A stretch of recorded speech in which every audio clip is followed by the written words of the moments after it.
ब्रह्मा जी ने कई लोगों से कहा कि तुम सृष्टि करो। शिव जी से भी ब्रह्मा जी ने कहा। शिव जी ने भूत प्रेतों की सृष्टि कर दी। किसकी? किसी के सर ही सर, किसी के बिल्कुल सर ही नहीं, किसी के हाथ ही हाथ, किसी के पैर ही पैर, किसी की बड़ी बड़ी मूंछ, किसी की मूंछ ही नहीं, किसी की नाक ही नाक, किसी के नाक ही नहीं, किसी के मुंह ही मुंह।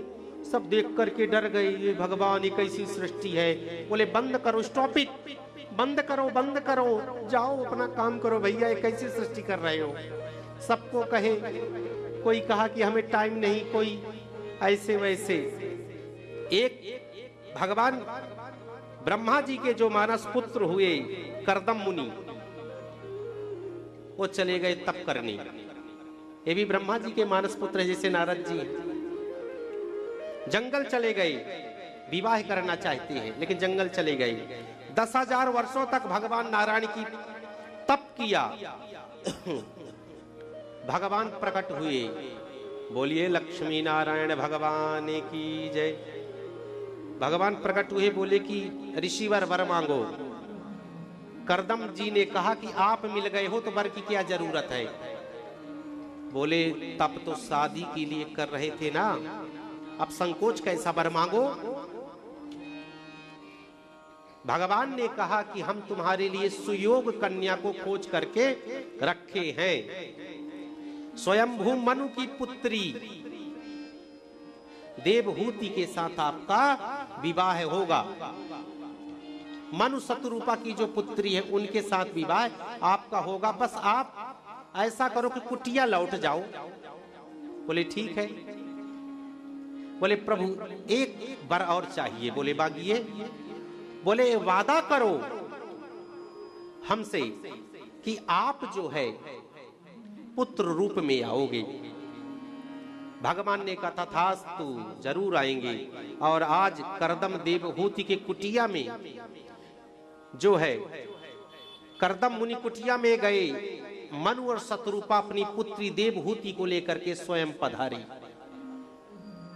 देखिए वो कन्या राजकुमारी है। शादी किससे होने वाली है? बाबा जी से। जो 10,000 वर्ष तक पहले लड़कियां शादी करती थी जो तपस्वी होता था, आजकल करती हैं जिसके गाड़ी हो, थोड़ा हैंडसम हो, थोड़ा सा ऐसी चीजें हो। अच्छा एक चीज बताना चाहूंगा मैं, प्रधान जी ये बताइए, आप सब बताइए, व्यक्ति का व्यक्तित्व, आचरण, बिहेवियर ठीक होना चाहिए कि स्वरूप? हम धोखा कहां खा जाते हैं, हम उसके स्वभाव को नहीं देखते, हम उसके प्रभाव को देख करके हम झुक जाते हैं। हम उसकी सुंदरता को देख करके झुक जाते हैं। अगर हम उसके स्वभाव को देख लें, उसके आचरण को हम देख लें, वो रिश्ता कभी ना टूटे। शादी पैसे से नहीं होती, शादी व्यक्ति से होती है। पैसे के साथ साथ देवियों व्यक्ति के व्यक्तित्व को देखा करिए। थोड़ा सा काला का लूटा भी चलेगा लेकिन आपको प्यार करने वाला होना चाहिए। ठीक है ना? आपको गाली देने वाला नहीं चलेगा। लड़की भी थोड़ी काली का लूटी चल जाएगी लेकिन बेलन डंडी चलाने वाली नहीं चलेगी। ठीक है? प्यार की अलग ही परिभाषा है। प्यार में दिया जाता है। व्यापारी लोग लेने के लिए व्यापार करते हैं। प्यार सब नहीं कर पाते हैं। हम लोग सिर्फ दिखावा कर सकते हैं। प्यार लेश मात्र का हमारे अंदर नहीं है। हम प्यार कर ही नहीं सकते। हम शुद्ध व्यापार करते हैं, चाहे भगवान से हो चाहे इंसान से हो। पैसा जब तक है तो आपको सब प्यार करेंगे। कंगाल हो जाओ कोई पूछने वाला नहीं होगा। आजमा लेना, फोन उठाना लोग छोड़ देंगे आपका। अभी बाबूजी कह रहे हैं, बाबूजी कब कंगाल जी बन गए। अगर ये पता चला तो कोई पूछने वाला नहीं है, एक गिलास पानी देने वाला कोई नहीं रहेगा। सब कुछ चमत्कार पैसों का है महाराज। कलयुग में टोटल पैसा, व्यासपीठ से बोल रहा हूं। कहीं भी चले जाओ पैसा, कहीं भी चले जाओ पैसा। खूब भक्ति करो, खूब पैसा कमाओ। मैं कभी नहीं कहता हूं कि ये सब 1 घंटा 2 घंटा भक्ति करो और खूब पैसे कमाओ, ताकि इज्जत सम्मान इस कलयुग में मिल सके। और जिस दिन कंगाल हुए तो आपका बेटा ही आपको घर से निकाल देगा। ये रियलिटी है जीवन की। जिसके पैसा नहीं, जब पैसा है तो सब आपको पूछेंगे, सब सम्मान करेंगे, आपको गिफ्ट लेकर के जाएंगे। बाबूजी का जन्मदिन है, बाबूजी 500 का कुर्ता पहनते हैं तो चापलूसी में 1000 का ले जाएंगे कि बाबूजी प्रसन्न हो जाएं। अब वस्तुतः जब बाबूजी कंगाल हो गए तो देखेंगे भी नहीं कौन बाबूजी हु आयु। ये रियलिटी है, बिना आजमाई ही समझ जाओ। प्यार रियल में प्यार भगवान ही करते हैं, जिसको हम भूल गए हैं और जिससे हम झूठा प्यार की अभिलाषा करते हैं, उनको पकड़ के रखे हैं। तो महाराज देव होती जाती है, बाबा जी से ब्याही जाती है। ब्याह होते ही राजकन्या राजघराने की 40 वर्ष की समाधि लग गई करदम जी की। वो देवी, सोचो आज की लड़की राजकुमारी, आज के भाषा में कहे कि अंबानी की लड़की, मनु शतरूपा की बेटी झोपड़ी में आ गई। पहले के संस्कार कैसे होते थे? अगर स्त्री के होते थे, पुरुष के भी होते थे, बाबा जी के भी होते थे। महाराज रावण को ये एकाद निकलता था, वो भी साधु का वेश बनाया कि साधु के वेश में सीता मुझे स्वीकार कर लेगी। साधुता में विश्वास है, श्रद्धा है, इसलिए रावण के रूप में सीता का अपहरण करने नहीं आया, उसने साधु का वेश बनाया। दोनों में पहले विश्वास होता था, समर्पण होता था, श्रद्धा होती थी, विश्वास होता था। वो इतनी बड़ी कन्या राजकुमारी 40 वर्षों तक पति की सेवा करती रही। पति जब तप करता है समाधि में समाहित हो गया, जब तप कर रही। 40 वर्ष के बाद समाधि खुली करदम ऋषि की। सामने देवी बूढ़ी हो गई थी, कन्या 18 साल की, वो लड़की ऐसी हो गई। लेकिन माता पिता से शिकायत नहीं करी। सुन लीजिए कन्याओं, जितनी बहुएं हैं सुने, इतनी बड़े घर की कन्या जब माता पिता पाणी ग्रहण कर देते हैं तो लड़कियों को चाहिए कि पति ही, कहते पाणी ग्रहण का मतलब क्या होता है समझते हो? कन्यादान का मतलब क्या होता है? माता पिता भी इंटरफेयर न करें लड़की के जीवन में। मतलब आपने पति को दे दिया, पति की रिस्पॉन्सिबिलिटी है अब, और स्त्री का दायित्व तो है कि पति को संभाले। अब पति का दायित्व तो है पत्नी को संभाले। अगर चुगली करती है, अगर पति करता है, अगर पत्नी करती है, वो गलत है, वो रॉन्ग है, उसे शास्त्र नहीं स्वीकार करेगा।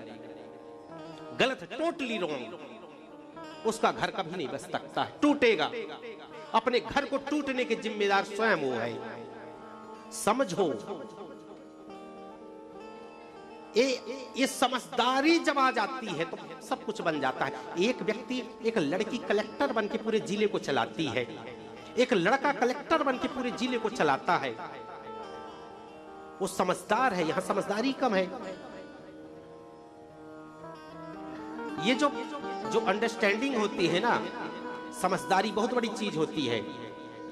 उस देवहूति ने कोई शिकायत नहीं करी कि आपने पिताजी कैसे शादी मेरी करी, मेरे तो जीवन नरक बन गया। ये कौन सा बाबा है, ये तो उठता ही नहीं है। आज 40 साल हो गए, कोई शिकायत नहीं। 40 साल के बाद जब पति की समाधि खुली, पूछते देवी तुम कौन हो? अगर आज की देवी से पूछ दिया जाए 10 दिन भी पति ना बोले कि देवी कौन हो, बोले लाती हूं बेलन, बताती हूं मैं कौन हूं, ठहर। सीधे पुलिस स्टेशन पहुंच जाएगी। ये कैसा पागल के साथ मेरी शादी की हो? अब ये तो सो रहा है, बैठ गया, बोलता ही नहीं कुछ। बोली मैं आपकी धर्म पत्नी, पत्नी नहीं, धर्म पत्नी। आजकल कई लोग कह देते महाराज बीबी बच्चे। यार क्या बोलते हो बीबी, ये क्या होता है बीबी? ये सब उर्दू शब्द ना करके धर्म पत्नी, पत्नी नहीं धर्म पत्नी,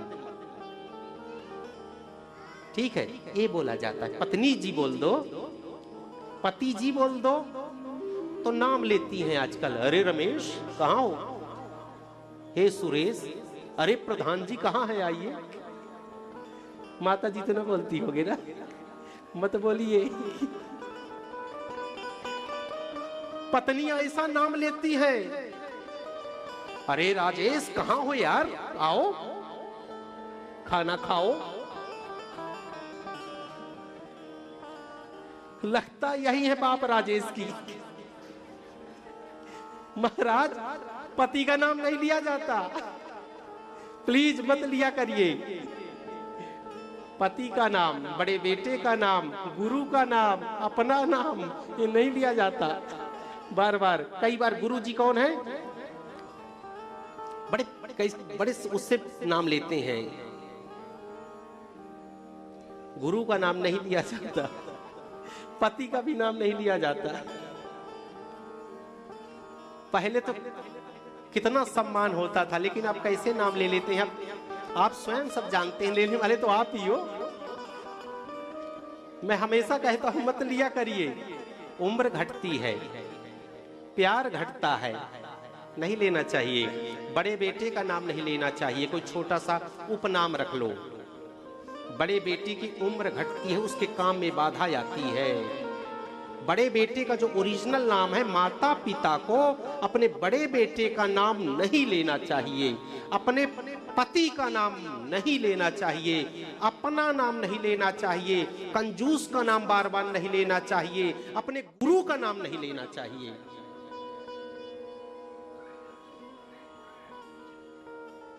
बात मानोगे कि नहीं मानोगे? कह दोगे अरे कई आते हैं जाते हैं, हम क्यों छोड़े, हम तो और लेंगी, बड़े उससे लेंगी। बिल्कुल मत लीजिए ना, प्यार से कुछ और नाम रख लीजिए, बिल्कुल मत लीजिएगा। 40 वर्ष के बाद समाधि खुली, बोले कौन हो, बोले कि धर्म पत्नी हूं मैं। खुश हो गई, पतिदेव खुश हो गए कि कितनी प्यारी पत्नी मिली है, कोई शिकायत नहीं। दिखने ऐसे लगी 40 वर्ष के बाद, लेकिन कोई शिकायत नहीं। पतिदेव आपकी सेवा कर रही थी। पत्नियां सिर्फ मीठा बोलना शुरू कर दे, पति वैसे 100 साल जी जाएंगे। एक दिन साल में मीठा बोलती हैं, करवा चौथ के दिन। सच में उस दिन मैं देखता हूं इतना प्यार उमड़ता है चारों तरफ। नहीं नहीं मैं पानी नहीं पीऊंगी, तुम पहले आओ, मैं पहले छलनी से देखूंगी, फिर दूसरे दिन छलनी करूंगी, बिल्कुल आओ। इतना भाव। एक फोटो लेना पप्पू, पैर छू रही हूं, वो चीज करके। फिर दूसरे दिन कहां गया बेलन, पप्पू लाओ।